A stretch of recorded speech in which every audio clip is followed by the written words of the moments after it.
Hello and welcome to this edition of Face Off on France 24. Today we will be talking about the raft of suicides at France Telecom, the French telecommunications giant. Since February 2008, 24 employees of the company have taken their lives. 8 of them since the summer, and the last one just a couple of days ago when a 51-year-old employee jumped off a highway bridge. Many of those tragic incidents have been linked to work-related issues. First and foremost, the management's pressure on its employees to be more productive, and especially its policy to move people inside the company and across the country. To make things worse, the head of the company, Didier Lombard, spoke a few weeks ago of a suicide fashion, infuriating unions and workers. He has since apologized, but the damage is done. To discuss the issue today, I'm joined by Didier Hott, a spokesperson for the union Force Ouvrière. Hello. Hello. Across the aisle today is Christopher Mesnou, who is a corporate lawyer. So, Mr. Hott, let me ask you a very simple question. Is France Telecom pushing its workers towards the brink? According to us, yes. Definitely the answer is yes.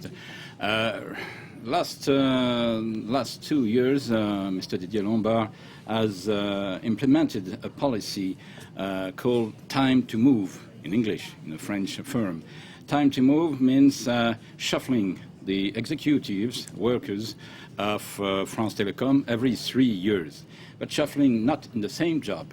It could be in different jobs. So they have a pressure to move from technical job to commercial jobs, and a pressure about the results.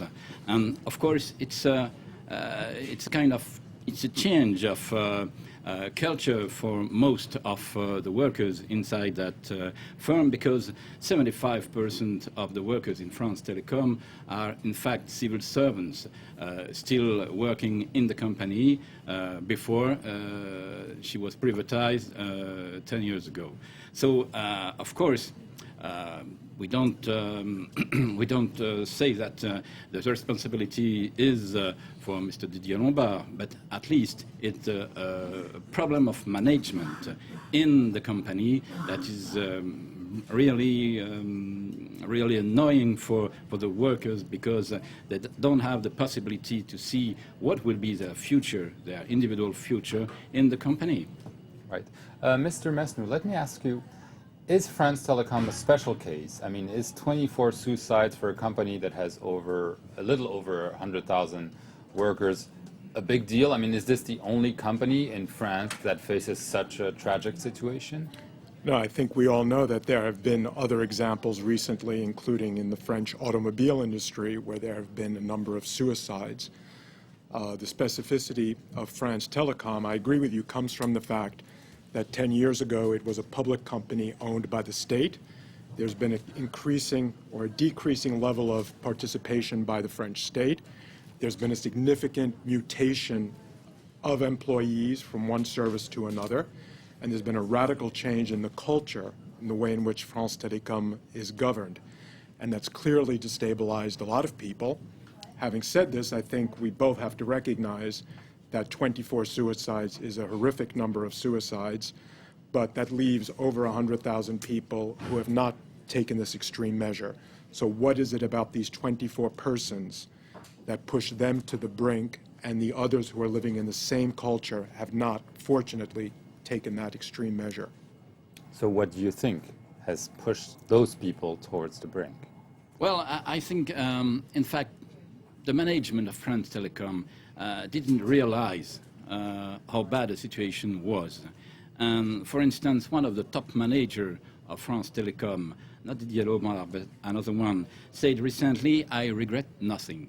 He was talking about the management system in France Telecom, but everybody understood in the meeting where he said that he regret nothing about the suicides. So, of course, it's a way to get mad when you listen to such things, because your colleagues are taking their own lives just because of the stress of the work. You want to discuss this in proper meetings and just talk about how to improve the situation, how to cope with it. And the answer is, I regret nothing. Of course, it's mistalking, but anyway, there are times when you must be very careful when you are a top manager about the words. They have a meaning. You know, there have been recently, not in France Telecom, but in the French social discussion, talks and that reached to an agreement about the stress at work. So, for instance, my colleagues in Force Ouvrière have asked the management to translate that agreement into the company social policy. And it's very difficult. They are now going to reach discussion, but in fact, we have the feeling that the first preoccupation for the company management is trying to improve the commercial results, trying to improve the shareholders' results. Just for our viewers, France Telecom has a special status in France. It was partially privatized, so the state has a 26% stake. Today, 2/3 of its 102,000 employees are civil servants, which means, in theory, they cannot be fired. Many of them probably want to enjoy retirement benefits, and so they maybe prefer to cling to their jobs at all costs. So, Mr. Mesnou, is this a factor explaining why the management, unable to fire people, is trying to shift them around and maybe encourage them to leave on their own? Yeah, I think perversely the fact that these people, those who have the status of civil servant, they cannot be fired in theory. So what is management trying to do? It's certainly trying to maximize the utility of each employee who cannot otherwise be fired. So shifting them from one service to another, from one part of France to another, even if those people are overqualified for their new positions, is a way of trying to maximize human resources, which is probably not the best way of going about it. So I think the intention is good to protect people's jobs. The way in which it's being executed may not be appropriate, and it may be producing these perverse effects which we're talking about now. Mr. Rod, do you agree that the hybrid status of France Telecom is playing a part in this tragic situation? Certainly, because in fact the France Telecom culture was that of a public service. And all the workers were proud to have built a firm that, in fact, was a leader in its own market. And suddenly, there are cheerful change of jobs. They have a pressure constantly to improve their result, but they have too a pressure to jump off the firm. For instance, the management at the beginning of the privatization of France Telecom had created a special structure that was in fact in charge of finding job to the civil servant working in France Telecom to go in the administration. And during that time, they were in fact unoccupied. And it is a way to put pressure on people. You just put them in an office, you don't give them work, and they are obliged to wait until the possibility to find another job in the administration. Well, it's a way to, in fact, to despise the people, to say you are worth nothing, in fact, because you are a civil servant, because you come from the public services. Didier Lombard tried to move that way because he saw that human resources had to be utilized in a way or another, but it was a real stress at the beginning of the privatization. And I think, in fact, the suicides are the translation of that stress during years and years that now comes to an end. And sincerely, the government must do something about that. I think the management is now not really qualified to improve things. I don't ask for the head of Didier Lombard. Why not? That's not my problem. Why not? Simply because it's the management that has to be changed, not the manager. if you replace the top manager by another one with the same policy, simply it will produce the same results. For instance, Mr. Didier Lombard has said we stop the time to move policy. Right, suspend it for 3 months. Yes, suspend it for 3 months. So we say we must suspend it for good, because simply it's a policy we don't want to see anymore. Mr. Messner, let me just ask you, there's this reputation of French workers, especially civil servants, who enjoy lots of benefits, unemployment, health, retirement. Is this an extreme example of French workers not accepting a modern world where everything is flat and there's a strong competition, especially in the telecom industry? Well, I think, again, the status of France Telecom has changed dramatically over the last 10 years. It's become, as Didier said, it went from being a highly protected public sector company to a highly competitive private sector company, purchasing Orange in Great Britain and going all around the world creating alliances. One of the questions to ask is, has the management of France Telecom prepared its workers for the inevitable changes that result from this change in status?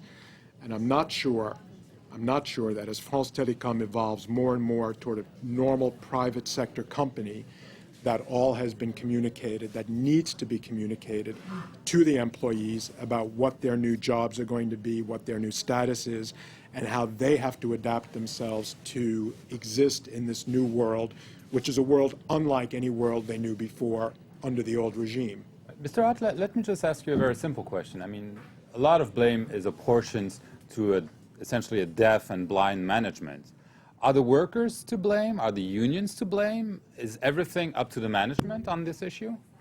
Well, in a way, you could charge the union, because we saw the problem months ago, and even we say to the France Telecom management, there is a problem with the suicide.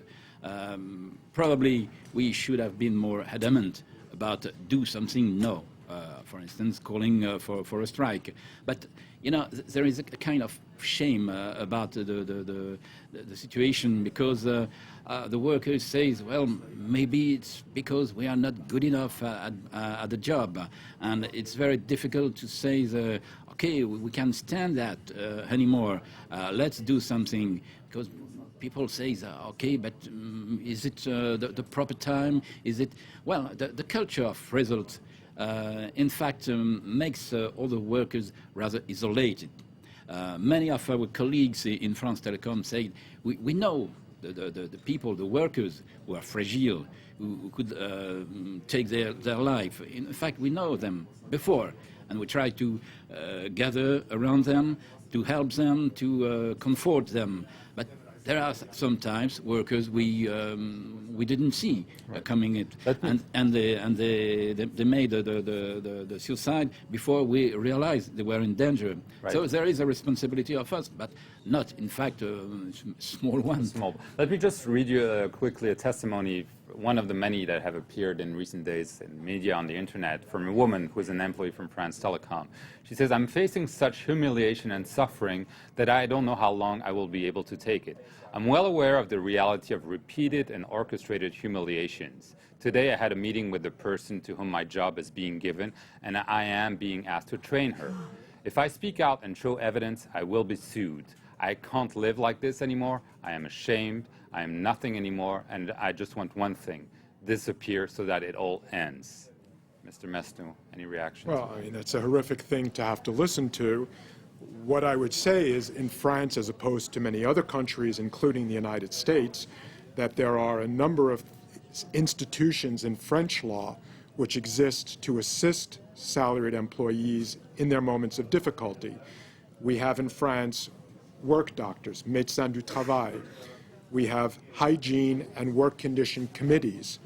We have inspecteurs du travail, work inspectors. So there we have, of course, the comité d'entreprise, the workers' committees, and we have the unions.